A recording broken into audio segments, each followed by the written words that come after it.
I understood that I had transported myself through time and space. A door had been opened up to me, and I had stepped through it. I instantly knew that this was the nest of the source of all creation. And this is where everything is created anywhere. I still did not realize that my body was back on the floor. I didn't have any awareness that I had died. I would say it was probably at least a good 4 to 5 minutes. So he had been down a while where he did not have a pulse and he had no breathing effort. So total, what we call total cardiac arrest. At that point, while I was sitting there enjoying all this stuff, there were a dozen EMTs and hospital staff trying frantically to restart my heart. Had I known that, I couldn't even call them to tell them, don't bother. This is great.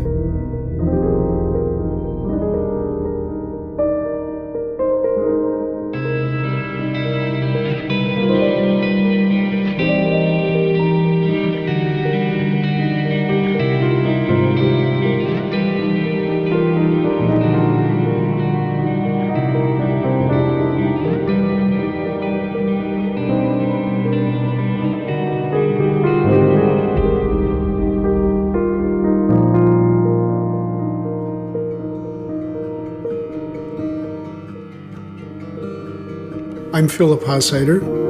I'm from Sauk City, Wisconsin. I live on a farm in an area called Little Prairie. I've lived there most all of my life.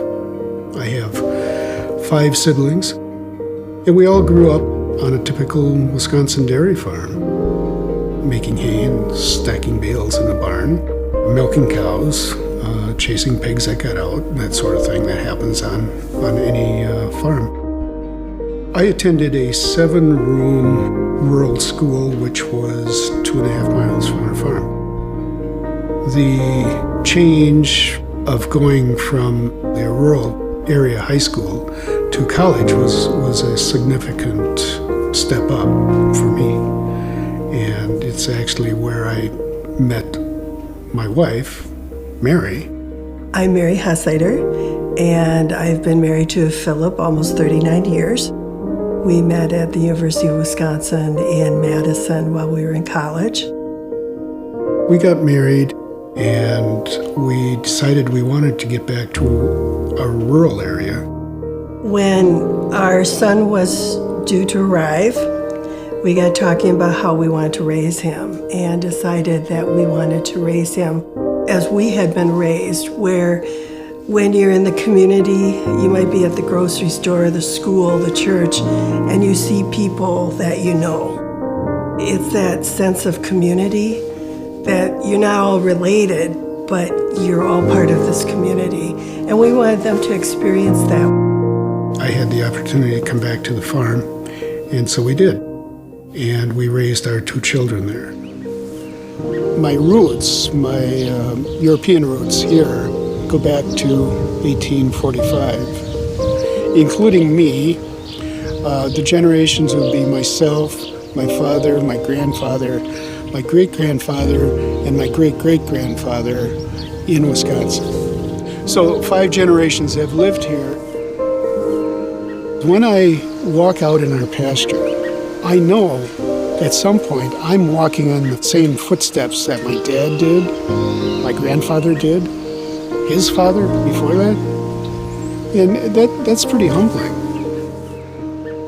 In 2014, 2015, there was a slow, imperceptible rise in my blood pressure, especially the bottom number, and I couldn't attribute it to anything.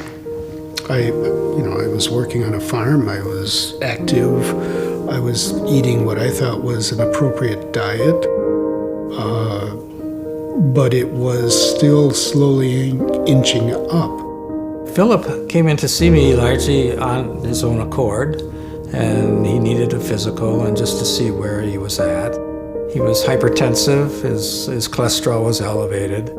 He looked at it, my previous numbers, and he said, yeah, this could lead to a stroke. Having grown up in a rural community where farmers I knew had strokes, I knew I did not want to have one, because in most cases they were incapacitated. It really shifted the whole dynamics on the farm. And so when the word stroke came out, it was like these alarm bells ringing. He suggested that I look at the Wellsprings program, which was a branch of our local hospital. And we tried to motivate him, and Philip sort of needs to be convinced that it's the right way to go or not, and he decided to do that and participate in our wellness program, and he went over to our physical fitness program and was partaking in that. They had a fitness center which was monitored, and they would help construct a diet to make sure that I could lower my blood pressure. And everything started out fine. I mean, they got me into a slow workout, and I was improving. My blood pressure was coming down. Only later did I realize, after I had seen my hospital reports later on, that the damage had been done.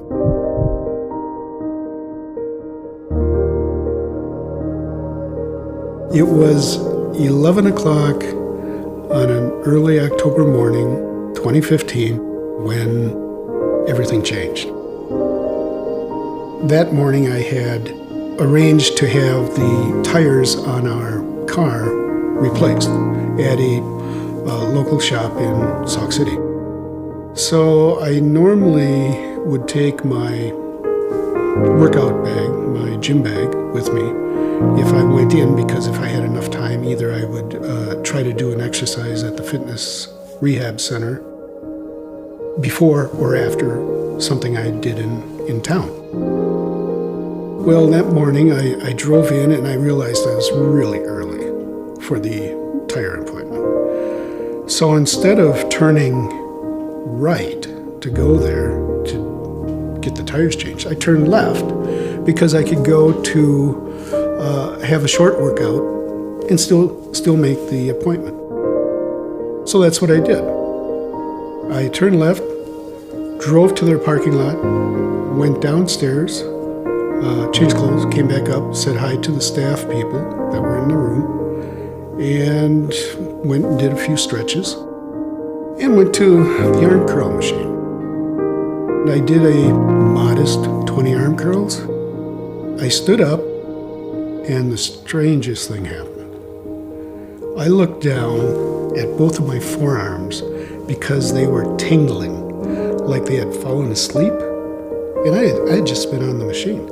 So I'm looking at my forearms one moment, and the next moment I find myself in a completely different dimension.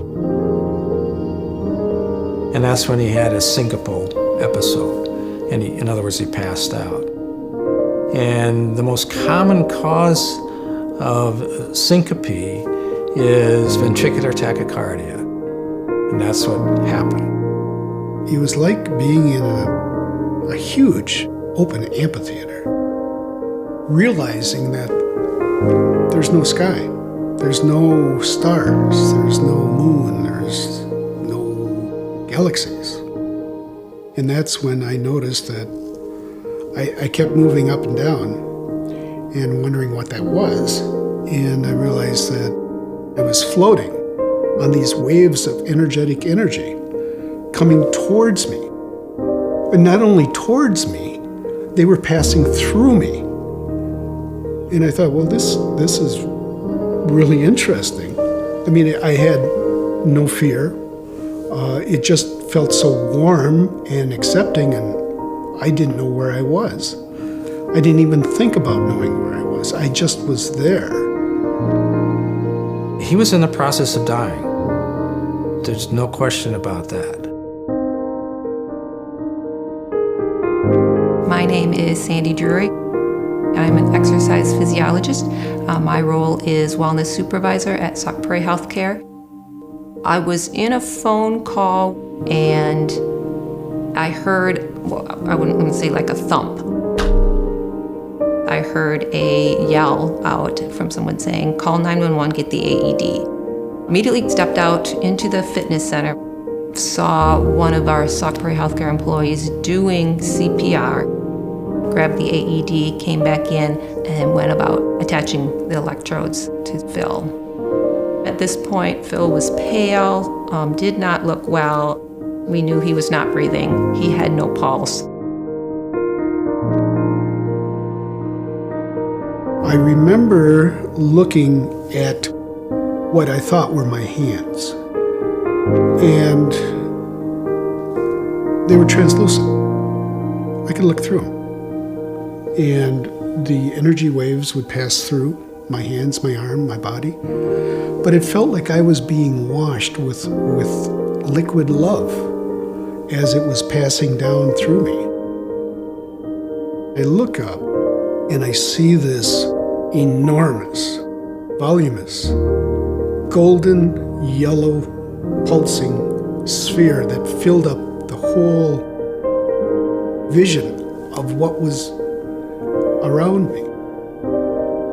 It was from this that all of these energy waves were coming.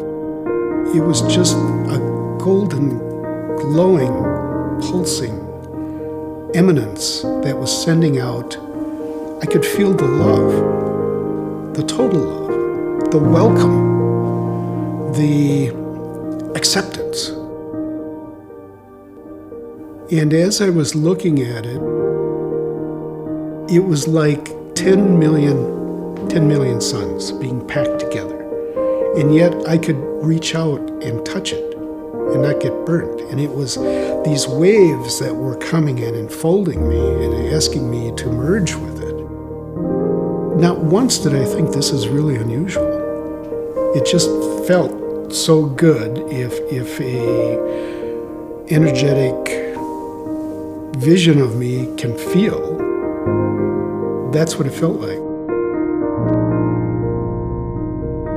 In all the years in medical fitness, I have never had to use, I've never ever done CPR, much less use the AED. So as I'm going through attaching the AED, I'm at the same time kind of looking out the window, glancing out the window, watching for the EMTs to arrive, hoping, please get here as soon as you can.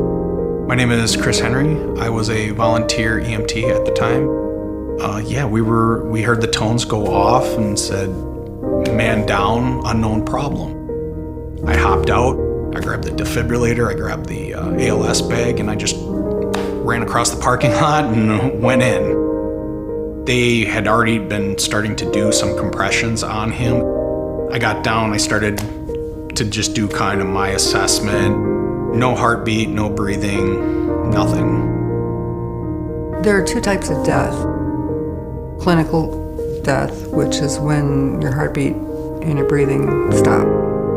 Biological death, on the other hand, is when that all happens, but it's happened for too long and there's no way that you're coming back. It's a permanent situation. Philip was clinically dead. His heart had stopped. He wasn't breathing on his own. And there's a window between 3 and 5 minutes, basically. That's sort of the golden window that you want to get a defibrillator going as quickly as you can. You want to shock that rhythm to get it back to normal again. And I'm pretty sure Dean was the first one that came in. He was like, "What do you need?" My name is Dean Darling, and I'm an advanced AMT with the Sauk Prairie Ambulance Service. I was like, "We need to move him so we can get to him." And just without even hesitation, he grabbed the treadmill and just yanked it and tossed it. And so it's like, all right, we got access. Let's start doing our thing. At some point, I intubated Phil with what's called a King airway.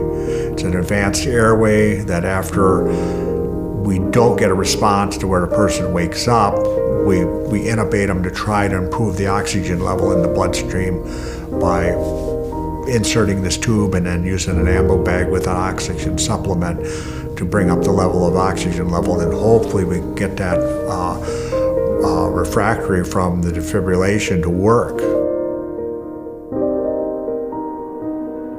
And then I saw little sparks, like if you had a sparkler, little sparks shooting out all over the surface of this golden eminence. They were going in all directions, billions and billions, coming off the surface and heading out. At one point, I did hear what I thought was music. But the closer I listened, it was tones.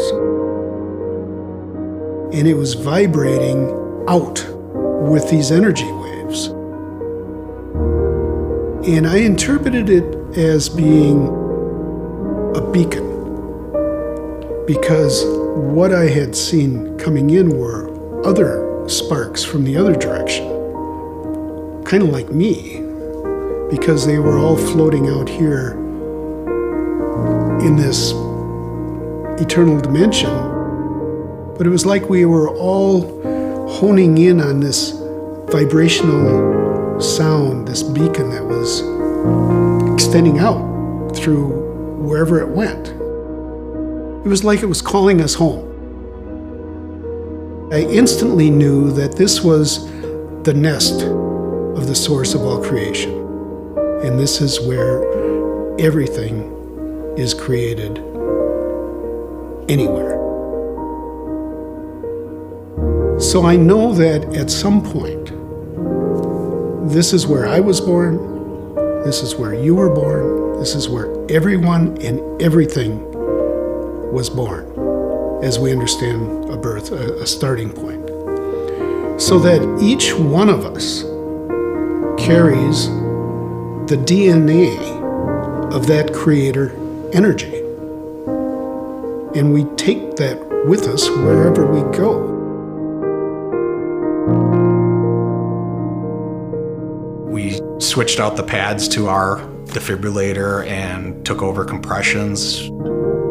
It's tiring because that's hard work. We usually change out every minute just because you can get winded pretty quick and you want to make sure that the compressions are good and working.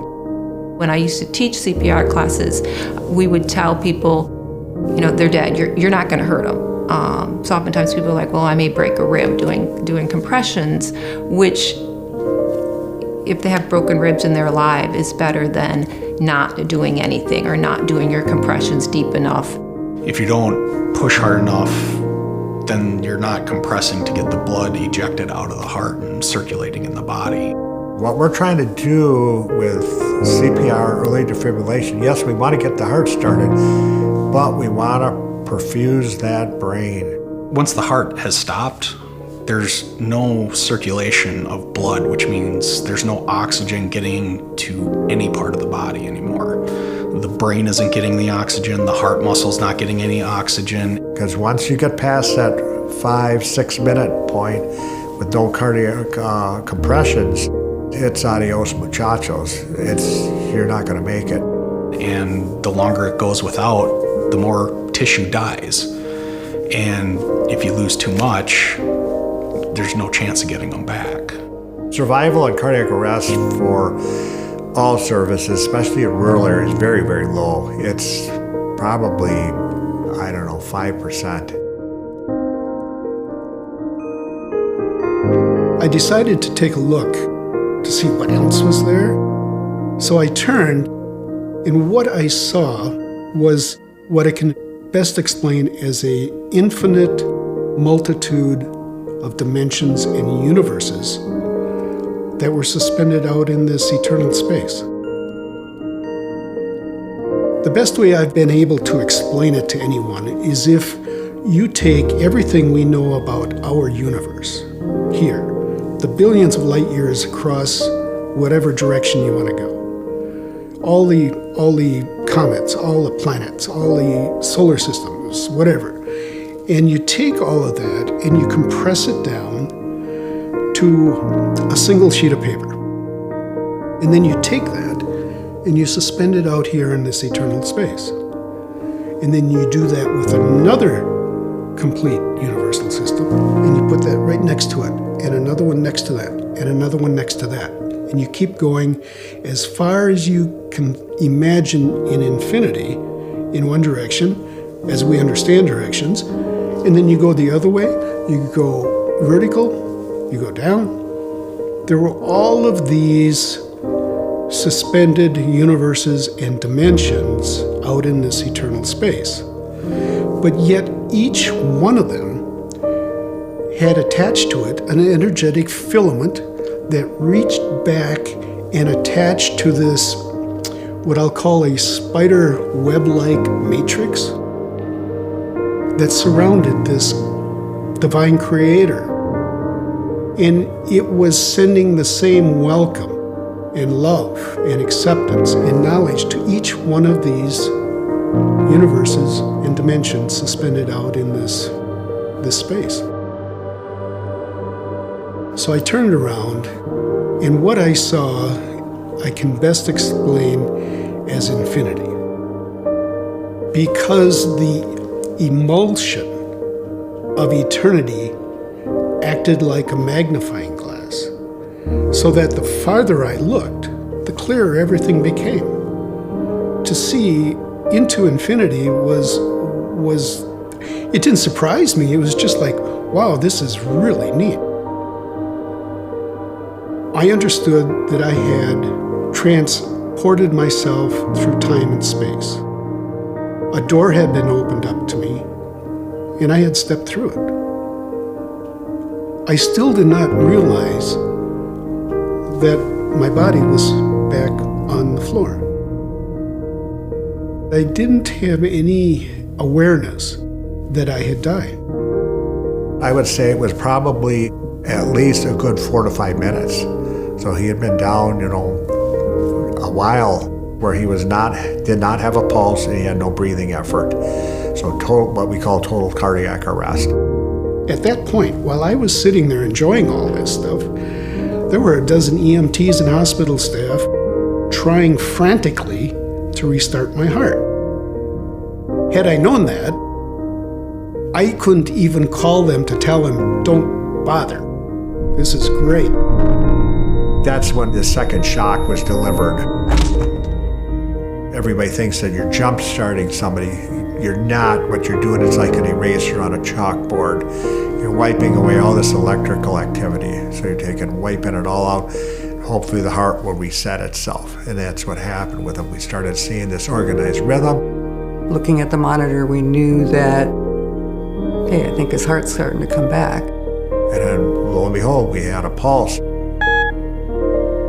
The moment that I realized all of this was before me, in less than a blink of an eye, I left that dimension and I found myself back here.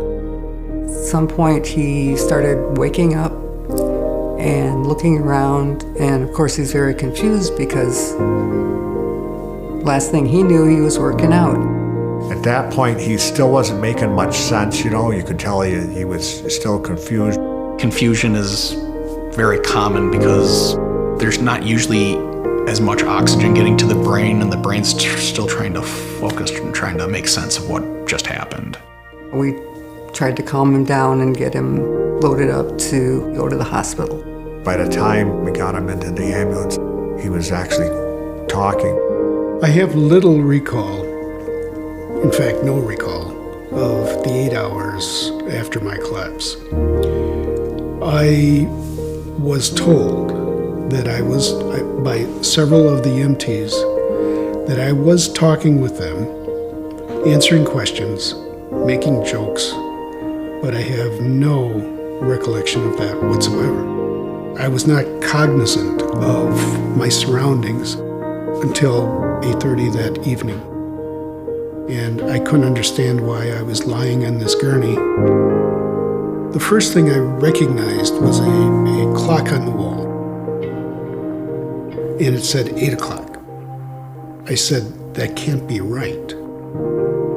The person standing next to me said, why? I said, well, I went to exercise at 11, and time doesn't run backwards.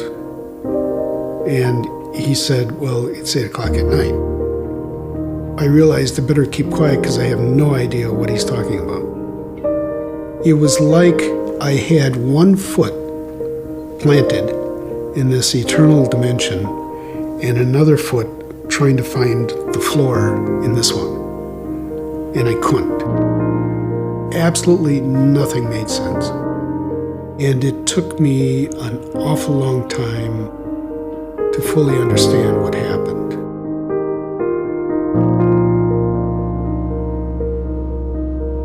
After I left the hospital, slowly things started to coalesce. I could start seeing and recalling what happened. What I experienced is very vivid. It wasn't a dream. And even after all this time now, almost a decade later, I can go through the whole scene of where I was, what I experienced, what I felt while I was in that dimension, and it still is the same. Nothing changes. It's like it was tattooed onto my soul when it came back.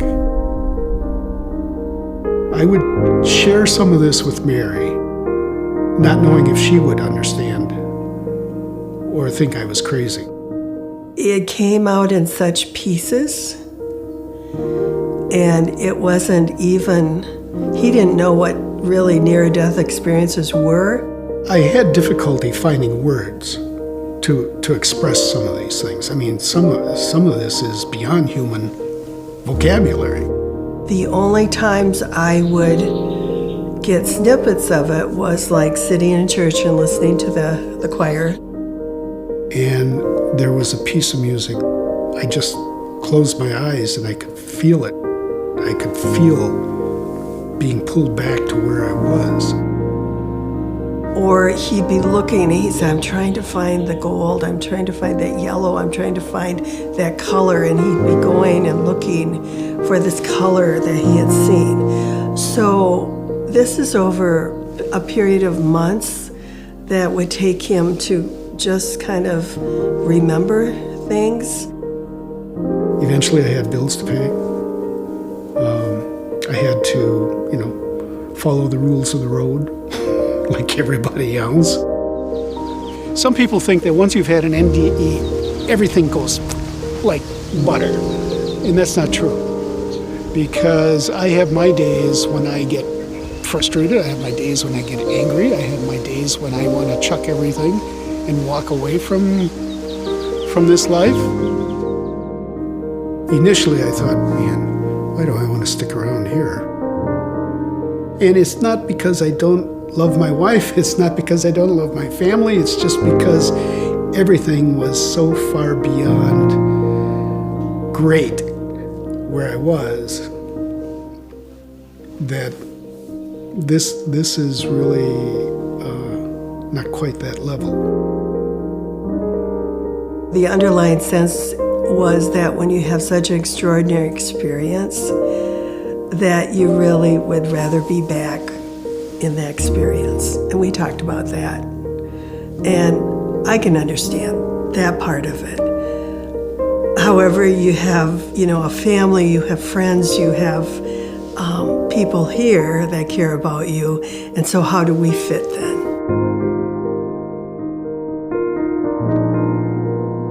I came downstairs one morning for breakfast. She waited until I was ready and she said, well, do you want to hear what you said last night?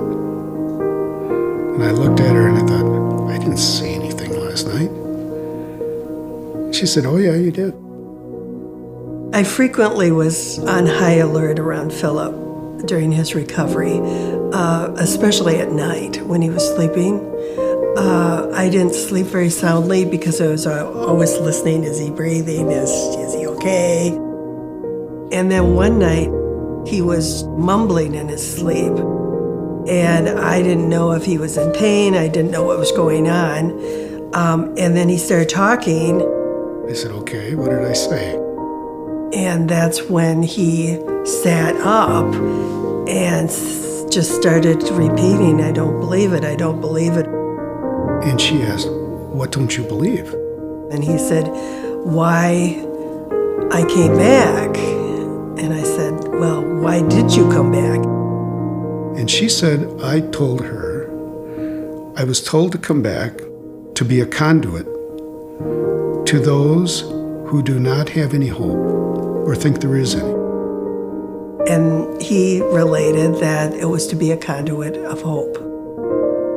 When she told me that, I had the answer I had been searching for as to why I returned and was not just lucky, as some of the doctors at the hospital had said, well, you got lucky. You were at the right place at the right time. I knew it was more than that, but I had no answer to it. But when she said that, then I knew that was the answer to the question I was really seeking. So that has been the motivation to write about my experience. That has been my motivation to talk to people, to groups, to do interviews. For me, it's just a matter of this is what I can do to help others. And since I've been doing that, I have found there are many others who have had an experience, a near-death experience, or a spiritually transformative experience, or something that is out of the ordinary, and that they don't have to be afraid to share it. I'm just a fellow traveler with everyone else. I don't consider myself special. I was given an extraordinary experience. The interesting thing about that day, looking back on it, was that became a demarcation line in my life, because it's given me insights that I didn't have before. It's giving me peace that I haven't had before. It was like before his experience, he was kind of floating off in his own path. After his NDE, he was much more present. I've experienced numerous patients who have had near-death experiences, and they've all said they're profoundly changed. And some are more articulate about it than others, but the two things that is profound is the degree of acceptance that they felt, and also the boundless love that they felt. And as a result of that, they truly feel they're different people.